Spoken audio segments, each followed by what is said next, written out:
ලෝකේ. නමුත් මේ සසර දුක කියන එක මේ ඊළඟට ධනෙ බලය කුලය ඔය හැම එකකටම යටයි. සසර දුක කියන එක හැමෝටම පොදුවේ විඳින්න සිදුවන දෙයක්. ඉතින් බුදුන් වහන්සේ දේශනා කළේ මේ සසර දුක කියන එකෙන් අපි තුරන් වෙන්නේ කොහොමද කියලා. ඒක අපි ටිකකට හරි මැඩපවත්වා ගන්න දුක කවුරුවත් කැමති නෑනේ සංසාරේ දුක් විඳින්න. නේද? සැප විඳින්නනේ කැමති. ඒ හින්දා මේ සැප කරා යන්නේ කොහොමද කියන එක. බුදුන් වහන්සේ අනුමත කළා දන් දීලා ඊළඟට පින් රැස් කරාම සැනසීමක් ලැබෙනවා කියලා. ඇත්තටම අපේ ගිහි ජීවිතය තුළ අපි දන් දෙනවා ගොඩාක් පිනට හේතු වෙන කාරණා ගොඩාක් ගිහියන් ඉතින් සිදු කරනවා. ඒවයේ ආනිසංස බොහෝ දුරට තියෙනවා. ඒ තුලින් මේ වර්තමාන සමාජයේ සැප විඳින අය දුක් විඳින අය බොහෝ ඉන්නවා. ඉතින් අර මිනිස් දිවියේ සැපයට මේ පින හේතු වෙනවා කියන එක බුදුන් වහන්සේ අනුමත කරනවා. නමුත් ඒකත් සසර දුකක් නේද? එතනක් තියෙන්නේ සසර දුක. එමනම් හැම තැනම තියෙන්නේ මොන කියන්නේ කොච්චර අපි දුක් විඳින්න නැතුව ඉන්නවා කියලා හිතුවත් ඒ හැම එකකම අවසානයේ කෙලවරේ තියෙන්නේ දුක. ඉතින් බුදුන් වහන්සේ මෙන්න මේ දුක කියන එක සසර දුක කියන එක නැති කරන්න දේශනා කරපු දහමක් තමයි එහෙනම් චතුරාර්ය සත්‍ය. චතුරාර්ය සත්‍ය කියනකොට චතුරාර්ය සත්‍ය එනම් උතුම් වූ සත්‍ය හතරක් පිළිබඳව තමයි අපි ඉගෙන ගන්න. පළවෙනි එක තමයි දුක්ඛ ආර්ය සත්‍ය නේද? දුක පිළිබඳව දුක ඇති දුක පිළිබඳව සත්‍ය. ඊළඟට දුක්ඛ සමුදය ආර්ය සත්‍ය. දුක හටගන්නේ කොහොමද? ඊළඟට දුක්ඛ නිරෝධ සත්‍ය. දුක තියුණ දුක හට ගන්නවා මිනිසුන්ට ඒක ඇති වෙන්නේ කොහොමද කියලා ඉගෙන ගන්නවා. ඊළඟට ඒක නැති කරන්නේ කොහොමද කියලා ඉගෙන ගන්නවා. දුක නැති කිරීම දුක නැති කරන්නේ කොහොමද කියලා. ඊළඟට මේ දුක කියන එක නැති කිරීමේ මාර්ගය මොකක්ද කියලා අපි ඉගෙන ගන්නවා. බුදුහාමයේ දේශනා කරලා තියෙනවා. එතකොට මේ සසර දුක කියන එක කොටස් තුනකට අනුව බුදුන් වහන්සේ දේශනා කරලා තියෙනවා. නේද? මොනවද දුක සසර දුක කියන එක හඳුන්වලා තියෙන්නේ? දුක්ඛ කියලා හඳුන්වනවා නේද? මොකද්ද? ඊළඟට විපරිණාම දුක්ඛ කියලා හඳුන්වනවා. ඊළඟට සංඛාර දුක්ඛතා කියලා හඳුන්වනවා. එතකොට දුක්ඛතා කියන්නේ සාමාන්‍ය මිනිසුන්ට ඇති වෙන දුක. දැන් අපි දේශ ගුණය කාල ගුණය අපිට වෙනස් වුණා. ඊළඟට අපිට අපගේ අභිමතයේ පරිදි යම් කිසි දෙයක් කරගන්න බැරි වුණොත් අපිට නිකම්ම දුක ඇති වෙනවා. ඊළඟට අපේ ඥාතීන් පිළිබඳව මළගිය ඇත්තන් පිළිබඳව ඔය නිකන් සසර නිකම්ම ඇති වෙන දුක. ඒකට අපි කියනවා දුක්ඛතා කියලා. ඊළඟට විපරිණාම දුක. ඒ කියන්නේ වෙනස් වීමේ දුක. දැන් අපි මොකක් හරි සතුටින් යමක් සංගීත සංදර්ශනයක් නරඹනවා කියමුකෝ. සමහර විට ඕක කරන්ට් එක නැති වෙනවා, සමහර විට ඕක ඉවර වෙනවා. එතකොට අපිට ඒක එතන වෙනසක්. එතකොට එතන අපි දුක් වෙනවා. ඊළඟට සමහර විට දැන් අපි විෂයන් ඉගෙන ගන්නකොට පුතේ අපේ සමහර විට අපේ විෂය ගුරුවරයා වෙනස් වෙනවනේ. එතනත් අපිට පොඩි වෙනසක් ඇති වෙනවා. එතකොට අපි යලි ඒකට හුරු වෙනකන් එතනත් අපි ඒ දුක වෙනස් වීමේ දුක අපිට ඇති වෙනවා. ඒ වගේ පරිසරයේ වෙනස් වීම, ඊළඟ ස්වභාවික හේතු මත වෙනස් වීම මේවා තුලින් අපිට වෙනකොට ඇති වෙන දුක තමයි එහෙනම් විපරිණාම දුක කියලා හඳුන්වන්නේ. ඊළඟට සංඛාර දුක්ඛතා. ඇතිවීම නැතිවීම හේතුවෙන් ඇති වෙන දුක. අපිට ඇති වෙනවා නැති වෙනවා මේ දෙකම වෙනවනේ. නේද? මේ දෙකේදිම අපිට හට ගන්නා දුක තමයි එහෙනම් සංඛාර දුක්ඛ කියලා හඳුන්වන්න පුළුවන් වෙන්නේ. ඊළඟට අපිට ආහාර ඇඳුම් බෙහෙ ඖෂධ වෙන ඕන දෙයක් අපිට හොයාගන්න පුළුවන්. නමුත් මේ යථාර්ථයේ කරා යන්න පුළුවන් මාර්ගය හොයාගන්න ගොඩාක් අමාරුයි. ඒකට ගොඩාක් උත්සාහවන්ත වෙන්න ඕනි. ඒකට ගොඩාක් නුවණ දැනුම දියුණු කරන්න ඕනි. ඉතින් එහෙමනම් අපි බුදුන් වහන්සේ දේශනා කරන්නේ එහෙනම් මේ රාග දේශ මොහ කියන කෙලෙස් දුරු කරපු ආර්ය පුද්ගලයන්ට තමයි නැන උතුම් වූ බුද්ධ ආදී පුද්ගලයන්ට තමයි මේක දුරු කරන්න පුළුවන් කියලා කියන්නේ. අපි ඒකට කියනවා මේ තුන්තරා බෝධිය කියලා. පසේ බුදු මේ බුදු පසේ බුදු මහරහත් කියලා හඳුන්වනවා අපි තුන්තරා බෝධිය. විභාගයට එයි දෙවෙනි ප්‍රශ්නේ පළවෙනි කොටස ටිකට නැත්නම් කෙටි ප්‍රශ්නයකට ආවොත් තුන්තරා බෝධිය කියලා බුදු පසේ බුදු මහරහත්. මෙන්න මේ අයට තමයි එනම් මේ උතුම් වූ සත්‍ය අවබෝධ කරගන්න පුළුවන් වෙන්නේ. එතකොට බුදුන් වහන්සේ දේශනා කරලා තියෙන්නේ එහෙමනම් උතුම් වූ ආර්ය පුජ්‍යලයන්ට මේ ධහම තේරුම් ගන්න මේන් ඉදිරියට යන්න ඉස්සරහට යන්න නිවන් කරා යන්න පුළුවන්. අපි කිව්වා විමුක්තිය කියන්නේ නිවන කියලා. නේද? ඒ විමුක්තිය කරා යන්න පුළුවන් වෙන්නේ එහෙනම් මේ බුද්ධ ආදී උතුමන් වහන්සේලාට තමයි බුදුන් වහන්සේ දේශනා කරලා තියෙන්නේ. ඊළඟට මේ දුක්ඛ ආර්ය සත්‍ය කියන එක ඉස්සෙල්ලාම පළවෙනි සත්‍ය දුක්ඛ ආර්ය සත්‍ය කියන එක පිළිබඳව මේ දුක තුන් ආකාරයි කියලා අපි කිව්වා.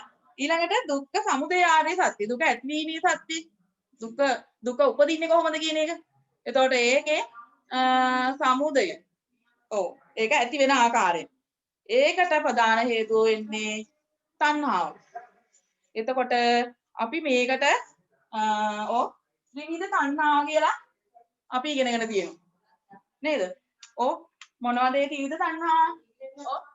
ත්‍රිවිධ තණ්හා කියලා අපි පාඩමේ ඉගෙන ගත්තානේ. නේද? අපි මේකට කියනවා කාම තණ්හා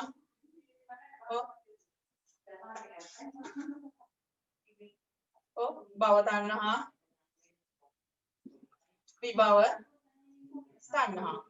නේද? ත්‍රිවිධ තණ්හා කියලා ඇහුවොත් අපිට ත්‍රි කියන්නේ තුනක් කියන එක. එතකොට තණ්හා වර්ග තුන. ත්‍රිවිධ තණ්හා ත්‍රි කියනකොට අපි තුනක් කියලා හිතා ගන්න ඕනි. කාම තණ්හා, භව තණ්හා, විභව තණ්හා. එහෙනම් දුක්ඛ සමුදය සත්‍ය දෙවෙනි සත්‍ය අපි පළවෙනි එක කිව්වා. දෙක දුක්ඛ සමුදය සත්‍ය දුක්ඛ ඇති වෙන්නේ නම් මේ අසීමිත වූ තණ්හාව නිසා. එහෙනම් මේ තණ්හාව තමයි මේ ත්‍රිදාකාරයෙන් හඳුන්වලා තියෙන්නේ. එතකොට මේ රාග ද්වේෂ මෝහ කියන කෙලෙස් සහ මුලින් උපුටා දාන්න ඕනි. එවනම් මේ උතුම් මේ කියන්නේ යථාර්ථය කරා පිවිසෙන්න නම් එහෙනම් තණ්හාව පිළිබඳව අපි ඉගෙන ගත්තේ. ඊළඟට දුක්ඛ නිරෝධගාමිනී ආර්ය සත්‍ය සිවුවර සත්‍ය නෑ දුක්ඛ නිරෝධ සත්‍ය පැහැදිලි කර ඇත්තේ සසර දුක පිළිබඳව. සියලු කෙලෙස් සියසය කරන්න ඕනි. එහෙමනම් අපිට දුක නැති කරගන්න පුළුවන් තුන්වෙනි එක දුක්ඛ නිරෝධ සත්‍ය තුලින්. එතකොට දුක්ඛ ආර්ය පටිපදා මේ දුක්ඛ ගාමිනී පටිපදා ආර්ය සත්‍ය කියන්නේ හතරවෙනි එක. හතර චතුරාර්ය සත්‍ය කියන එකේ චතුර් කියන්නේ හතරක්නේ. අපි හතරවෙනි සත්‍ය දුක්ඛ ආර්ය මේ පටිපදා ගාමිනී පටිපදා සත්‍ය. එතකොට මේක තුලින් අපි ආර්ය පටිපදාව ඉගෙන ගන්න මෙතනින් වෙනවා. ඒ කියන්නේ පුතේ ඕගොල්ලෝ ඉගෙනගෙන තියෙනවා ආර්ය අෂ්ටාංගික මාර්ගය. මොනවද ආර්ය අෂ්ටාංගික මාර්ගය කියන්නේ? අපි ඒකට කියනවා අරියතංග මග කියනවා නේද? මධ්‍යම ප්‍රතිපදාව කියනවා නේද? ආර්ය අෂ්ටාංගික මාර්ගයට. එතකොට මේකේ ධර්ම කරුණු 8ක් තියෙනවා. සම්මා දිට්ඨි, සම්මා සංකප්ප, සම්මා වාචා, සම්මා කම්මන්ත, සම්මා ආජීව, ආයාම, සති සමාධි කියලා 8ක් තියෙනවා. එතකොට මෙන්න මේ හතරවෙනි දුක්ඛ නිරෝධගාමිනී පටිපදා ආර්ය සත්‍ය කියන එකට මෙන්න මේ ආර්ය අෂ්ටාංග මාර්ගය ත්‍රි ශික්ෂා වලට බෙදා වෙන් කළා උගන්වලා තියෙනවා බුදුදහමෙන්. නේද? අපි ඒක පන්තියේදීත් ඉගෙනගෙන තියෙනවා. අපි මෙතෙන්දී හොඳට මතක තියාගන්න ඕනේ නම් නිතරම එන ප්‍රශ්නයක්. ත්‍රි ශික්ෂා නම් කරන්න ගියා. අපි කියනවා ත්‍රි ශික්ෂා කියන්නේ මොනවද? අපි ඉගෙනගෙන තියෙනවනේ කලින් නේද?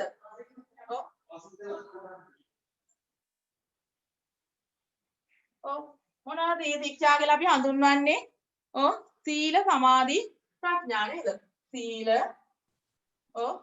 සමාධි ප්‍රඥා. සීල සමාධි ප්‍රඥා ත්‍රි ශික්ෂා කියලා විදිහට අපි ඉගෙනගෙන තියෙනවා. එතකොට මේ ත්‍රි ශික්ෂා විදිහට බෙදා වෙන් කරන්නේ ආර්ය අෂ්ටාංග මාර්ගය. අපි කලින් ඉගෙනගෙන තියෙනවානේ ප්‍රඥා සීල සමාධි කියලා මේ ආර්ය අෂ්ටාංග මාර්ගයේ පිළිවෙලින් ලියලා අපි පොතේ හරි පේපර් එකේ හරි කොහේ හරි ඒක සීල සමාධි ප්‍රඥා කියන්නේ නැතුව ප්‍රඥා සීල සමාධි කියලා හදාගත්තාම අපිට මේකට වෙන් කරගන්න පුළුවන්. හැබැයි ඒකට නම් ආර්ය අෂ්ටාංග මාර්ගයේ පිළිවෙලින් කටපාඩම් තියෙන්න ඕනේ. අපි පිළිවෙලින් කටපාඩම් කරගත්තොත් තමයි මම දැන් ඔය කියන ක්‍රමේ නිවැරදි වෙන්නේ. ප්‍රඥා සීල සමාධි කියලා හදන්න පුළුවන් වෙන්නේ. ප්‍රඥා කියන එකට කොටස් දෙකයි. නේද? සීල කියන එකට කොටස් 3යි, සමාධි කියන එකට කොටස් 3යි. අපි මේක පන්තියේදීත් ඉගෙනගෙන තියෙනවා. නමුත් අපි විභාගයට උදාහරණ වෙන්න කියලා දැන් අනිවාර්යයෙන්ම මේ පාඩම මම තෝරගත්තේ විභාගයට මේ පාඩමෙන් ප්‍රශ්න පළවෙනි පේපර් එකට දෙවෙනි පේපර් එකට පොදුවේ බැලුවොත් ප්‍රශ්න 3ක් විතර වගේ එන්න ඉඩ තියෙනවා. ඒ නිසා තමයි වටිනාකම අනුව මේ පාඩම තෝරගත්තේ. ඉතින් අපි දැන් 10 ශ්‍රේණියේ තියෙන පාඩම් ටිකයි 11 තියෙන පාඩම් ටිකයි ඔක්කොම කියන්නේ අධ්‍යයනය කරන්න වෙනවා. විභාගයට සූදානම් වෙන්න නම් මුළුමනින්ම පාඩම් කරන්න වෙනවා. එතකොට මම කියලා තියෙනවා 10 ශ්‍රේණියේ පොතෙන් ගොඩක් එනවා කියලා. ඒ නිසා මේ 10 ශ්‍රේණියේ පාඩම තෝරගත්තේ. ඉතින් අපි බලමු ආර්ය අෂ්ටාංග මාර්ගය කියන්නේ පළවෙනි එක සම්මා මොකද්ද දිට්ඨි. දෙක සම්මා සංකප්ප. අපි සම්මා කියන එක පුළුවන් ලියා ගන්න නේද? ඊළඟට වාචා ආජීව කම්මන්ත වායාම සති සමාධි. දැන් මෙතන තියෙනවා සම්මා දිට්ඨි සම්මා සංකප්ප සම්මා වාචා ආජීව ආවායාම. මෙතන සම්මා දිට්ඨි සම්මා සංකප්ප වාචා කම්මන්ත ආජීව වායාම සති සමාධි. මේ 8 තමයි එහෙනම් ආර්ය අෂ්ටාංග මාර්ගයේ විදිහට අපි ඉගෙනගෙන තියෙන්නේ. එතකොට මං කිව්වා මේක ත්‍රි ශික්ෂා වලට බෙදා වෙන් කරන්න නම් මේක පිළිවෙලින් තමයි මේ තියෙන්නේ. සම්මා දිට්ඨි සම්මා සංකප්ප වාචා කම්මන්ත ආජීව තියෙනවා. වාචා සම්මා දිට්ඨි සම්මා සංකප්ප සම්මා වාචා කම්මන්ත ආජීව. මේ දෙක මාරු වෙලා වාචා කම්මන්ත ආජීව වායාම සති සමාධි. හරියට. එතකොට අපි මේක වෙන් කරගන්න පුළුවන් වෙන්න ඕනේ අපිට ත්‍රි ශික්ෂාවට. මම කව පළවෙනි දෙක ප්‍රඥා කියනවා. දෙවෙනි තුන මොනවද? සීල. නේද? ඊළඟ අවසාන තුන සමාධි. අවසාන තුන සමාධි. අපිට පුළුවන් වෙන්න ඕනි මේකේ සමාධි කියලා නිකම්ම තියෙනවා. ඒකින්ද අපිට එතන පොඩ්ඩක් කල්පනා කරගත්තොත් මතක නැති වුණොත් සමාධිය එන්නේ අවසාන තුන කියන එක පොඩ්ඩකට හරි මතක තියාගත්තොත් අපිට ඒ තුන ලියන්න පුළුවන් වෙනවා. සමහර වෙලාවට මේ තුන ප්‍රඥා සීල සමාධි ප්‍රඥා තුන එකටම දෙන්නේ නැතුව සී ශික්ෂා මොනවද කියලා අහන්නේ නැතුව සීල කොටසට අයිති වෙන කරුණු මොනවද කියලා අහනවා. ඒතකොට අපිට මේක කටපාඩම් තිබුණ නැත්නම් ලියා ගන්න බැරි වෙනවනේ. නේද? ඒ හින්දා අපි කටපාඩම් කරගන්න ඕනි පිළිවෙලින්. එතකොට අපිට පුළුවන් වෙනවා මේක නිවැරදි පිළිතුර ලියා ගන්න. එතකොට මේ ප්‍රඥාව කියන එක ලබා ගන්නේ කොහොමද කියන එක අපි පොඩ්ඩක් සාකච්ඡා කරමු. නේද? ප්‍රඥාව දැන් ප්‍රඥාව අපිට දීලා තියෙන්නේ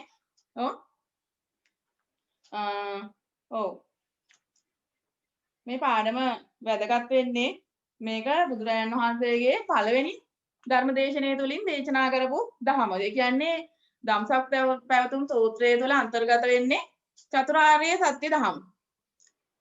අපි ඉගෙනගෙන තිනවනේ. දැන් ඊළඟට මේ චතුරාර්ය සත්‍ය ධහම තුල ඒකට අපි කියනවා අවිද්‍යාව කියනවා. ඒ වචනේ චතුරාර්ය සත්‍ය ධහමට කියන තව නමක්. චතුරාර්ය සත්‍ය ධහම සිව්සස් කියලා කියනවා. ඊළඟට අවිද්‍යාව කියලා කියනවා. මේ නම් තුනෙන්ම හඳුන්වන්නේ චතුරාර්ය සත්‍ය ධහම. ඒකත් මතක තියාගන්න ඕනේ මේ වෙලාවේ. ඔව් සම්මා දිට්ඨිය කියන්නේ යහපත් දැකීමනේ නේද? අපි යහපත් ආකාරයෙන් දකින්නේ කොහොමද? ඊළඟට ඔව් යහපත් සංකප්ප සම්මා සංකප්ප නේද? අපි ඔව් සංකප්පයන් පුරාගන්නේ කොහොමද? ඊළඟට ප්‍රඥාව ඇති කරගන්නේ කොහොමද නේද? ඔව් සීල සමාධි ප්‍රඥාව නේද? ඉතින් මේ ඔව් ප්‍රඥා ශික්ෂාවට ඇතුළත් වෙනවා. ඔව් මේවා මේ තුල අපි ඔව් මෙතන තියෙනවා සම්මේ ඔව් සම්මා සති කියන එකට අන්තිමට ඒ කියන්නේ සිහිය කියන එකට සතර සතිපට්ඨානය වර්ධනය කරන්න ඕනි කියලා. ඒකත් අපිට විභාගයට එන කාර්ය කියන්නේ තමයි. සතර සතිපට්ඨානය කියලා ඇහුවොත් නේද?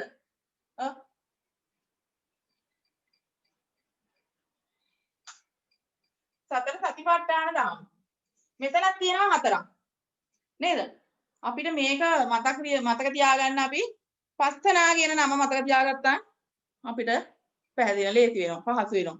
ඒ කියන්නේ කායානුපස්සනා, වේදනානුපස්සනා, චිත්තානුපස්සනා, ධම්මානුපස්සනා කියන පස්සනා හතර. නේද? සතර සතිපට්ඨානය කියන්නේ.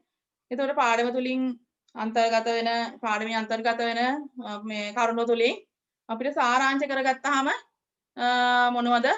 ඔව් වැඩිපුර විභාගයට එයි මෙන්න මේකයි කියලා අපි ඔව් තීරණාත්මකව පාඩම් කරගත්තොත් අපිට විභාගයට ගොඩාක් මේ කරුණු පහසු වෙනවානේ නේද? එතකොට අපිට පේපර් එකට පිළිතුරු ලියා ගන්න එක ඒ තරම් ගැටලුවක් නැහැ. ඔව්.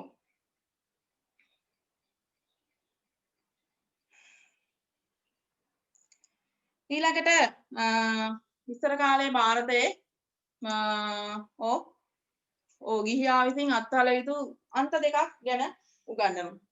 ඔව් ඒක මොනවද? කාමසුකල්ලිකාණ යෝගය සහ අත්තිකිලමතාණ යෝගය කියලා ඔව් ගිහියෙකු විසින් අත්හල යුතු අන්ත දෙක. ගොඩාක් දුරට විභාගයට එන ප්‍රශ්නයක් නෙමේක නේද? ඔව් එතකොට මේක ಭಾರತයේ හිටපු ඔව් බුද්ධ කාලීන ಭಾರತයේ හිටපු විමුක්තිගාමී ප්‍රතිපදාවන් දෙකෙන් අයින් කරපු දෙකන්නේ. එතකොට එතනත් එහෙනම් ඔව් මේ මධ්‍යම ප්‍රතිපදාව කියලා හඳුන්වන්නේ ආර්ය අෂ්ටාංග මාර්ගයේ ඒකින්ද නේද? මේ ප්‍රතිපදාවන් දෙක ඔව් අයින් කරපු හින්දා. එතකොට දුක්ඛ නිරෝධ ගාමිනී ප්‍රතිපදා ආර්ය සත්‍ය අපි එහෙනම් ඔව් මේ ඉගෙන ගත්ත දැන් ප්‍රතිපදාව කොහොමද සම්පූර්ණ කරන්න කියලා. ඉතින් මේ චතුරාර්ය සත්‍ය දහම නැත්නම් සිව්සස් නැත්නම් අවිද්‍යාව ඔව් මේ අවිද්‍යාව කියන එකේ වචන තුනක් තියෙනවා. ඔව් මොනවද වචන තුන? ඔව් මේක දැන් පැහැදිලිනේ නේද? ඔව් අවිද්‍යාව කියලා තියෙනවා, අවිද්‍යාව කියලා තියෙනවා, ත්‍රිවිද්‍යාව කියලා තියෙනවා. නේද? අපිට මේවා මාරු වෙනවනේ විභාගයට පිළිතුරු සැපයීමේදී මේ කරුණු මාරු වෙනවා. නේද? අවිද්‍යාව කියලා කියන්නේ අපි දැන් ඉගෙන ගත්තා. ඔව් චතුරාර්ය සත්‍යය. ඔව් දැන් නම් චතුරාර්ය සත්‍ය ඊළඟට මේකට නම් තුනක් තියෙනවා. එහෙනම් චතුරාර්ය සත්‍ය තිවුසක් කියනවා අපි අවිද්‍යාව කියලා කියනවා. අවිද්‍යාව කියන්නේ ඔව් දැඩි ලෝභය මසුරු බව. අවිද්‍යාව කියන්නේ දැඩි ලෝභය නැත්නම් මසුරු බව. ඊළඟට ත්‍රිවිද්‍යාව කියන්නේ ඔව් ත්‍රිවිද්‍යාව කියලා එකක් තියෙනවා. නේද? ඥාන තුනක් තියෙන්නේ අර නේද? කාමසුකල්ලිකාණ යෝගය, අත්තිකිලමතාණ යෝගය, චිත්තූපපාත ඥානෙ. ඔව් sorry යෝගය නෙමේ. ඥාන තුනක් චිත්තූපපාත ඥානය, ආසවක්ඛ්‍ය ඥානය, පුබ්බේ නිවානුස්සති ඥානය. ඒ ඥාන තුන තමයි එහෙනම් ත්‍රිවිද්‍යාව කියන එකට අයත් වෙන්නේ. ඔව් චිත්තූපපාත ඥානය, ආසවක්ඛ්‍ය ඥානය, පුබ්බේ නිවානුස්සති ඥානය. මේ ඥාන තුන තමයි අපි ත්‍රිවිද්‍යාව කියලා කියන්නේ. එතකොට බුද්ධාමයේ එනම් මේ චතුරාර්ය සත්‍ය ධහම තුල බොහෝ කරුණු අන්තර්ගත වුණා වෙනවා. ඒ කියන්නේ දැන් ඔය ලෝකයේ සිදුවනවානේ හැම කියන්නේ මිනිසාට ජීවත් වෙනකොට ඔය නොයේ ගැටලුගම් කරලු ඇති වෙනවනේ නේද? ඒ කම්කටොළුව තුල මිනිසා ඒ යථාර්ථය කියන එක යථාර්ථය කියන්නේ සතර දුක කියන එක මනමින් වටහා ගත්තොත් එයාට පුළුවන් සංසාර ගමන කෙටි කරගන්න. ඒ කියන්නේ නැවත නැවත ඉපදී මෙරි ඉපදෙනවා ඒ සංසාර ගමන කෙටි කරගන්න පුළුවන් මේ චතුරාර්ය සත්‍ය ධහම මනමින් අවබෝධ කරගන්න පුළුවන් නම්. ඉතින් සාමාන්‍ය ගිහියෙකුට නම් මේක කොහොමදවත් අවබෝධ කරගන්න අමාරුයි. ඔය බුදුපසේ බුදු ආර්ය වහන්සේ ආර්ය උතුමාණන් වහන්සේලා තමයි බොහෝ දුරට මේ චතුරාර්ය සත්‍ය ධහම අවබෝධ කරගත්තේ. ඉතින් සාමාන්‍ය මිනිසාට යම්කිසි දුකක් ඇති වුණාම ඒක තුරන් කරගන්න. ඒකෙන් මිදීමට අපිට පුළුවන් වෙන්න ඕනි නුවණ පහළ කරගන්න. කියන්නේ තමන්ගේ ඥානය තුලින් නුවණ තුලින් ඒකට විසඳුම් හොයාගන්න. ඒ කියන්නේ ඒ ඇති වෙච්ච ප්‍රශ්නයට හේතුව හොයාගන්න. අපි හේතුඵල ධර්ම කියලා එකකුත් ඉගෙනගෙන තියෙනවානේ. පටිච්චසමුප්පාද ධර්මයේ අපි කියවනේ බුදුදහමේ මූලික ඉගැන්වීම් වලින් එකක් කියලා පටිච්චසමුපාදය. දැන් මේ ඉගෙන ගන්න චතුරාර්ය සත්‍යයත් මූලික ඉගැන්වීම් වලින් එකක්නේ. එතකොට හේතුඵල ධහම තුල ප්‍රශ්නයකට හේතුව හොයාගත්තාම දුක තුරන් කරගන්න පුළුවන්. නේද? මිනිසාට ඇති වෙන මේ සතර දුක කියන එකනේ බොහෝ දුරට ලෝකයේ දැන් අපි පංච ඉන්ද්‍රියන් තියෙනවා අපි ගාව. නේද? මේ පංච ඉන්ද්‍රියන් පිනවන්න තමයි අපි බොහෝ දුරට හැම වෙලෙම උත්සාහ දරන්නේ. නේද? අපි දැන් පංච ඉන්ද්‍රියන් තුලින් දැන් දරුවෝ බොහෝ වෙලාවට හිතනවා අපි ඉගෙනගෙන රස්සාවක් කළොත් නැත්නම් අපිට හොඳට සල්ලි තියෙනවා නම් හොඳ වාහනයක යන්න පුළුවන්. හොඳට ඉගෙන ගත්තොත් හොඳ රස්සාවක් කළා කරන්න පුළුවන්. එතකොට හොඳට සල්ලි තියෙනවා කියලා එහෙම අපිට නිකන් හිතෙනවා. නමුත් එහෙම හිතුණට ඒ තැන කරා ගියාම එතනින් එහාට තවත් මතුවෙනවා ගැටලුවක්. තව ප්‍රශ්න කෝටියක් එතනින් එහාට තව එනවා. එතකොට ඒ ප්‍රශ්න වලටත් අපි ආයෙ විසඳුම් හොයනවා. එතකොට මේ සංසාර ගමනේ කිසිම කෙලවරක් නැහැ. කිසිම තැනක සැප කියන දේ නැහැ. ඒක తాවකාලිකයි. ඒ සැප අපි දැන් බලාපොරොත්තු වෙන තැනට ගිහිල්ලා අපි සැප ලැබුවා කියමුකෝ. එතකොට ඒක తాවකාලිකව එතනට සීමා වෙනවා. ඊට පස්සේ තව සුළු වෙලාවකින් තව මොහොතකින් ඒක වෙනස් වෙලා අපි නැවත අර සතර දුක කියන එකට ආපහු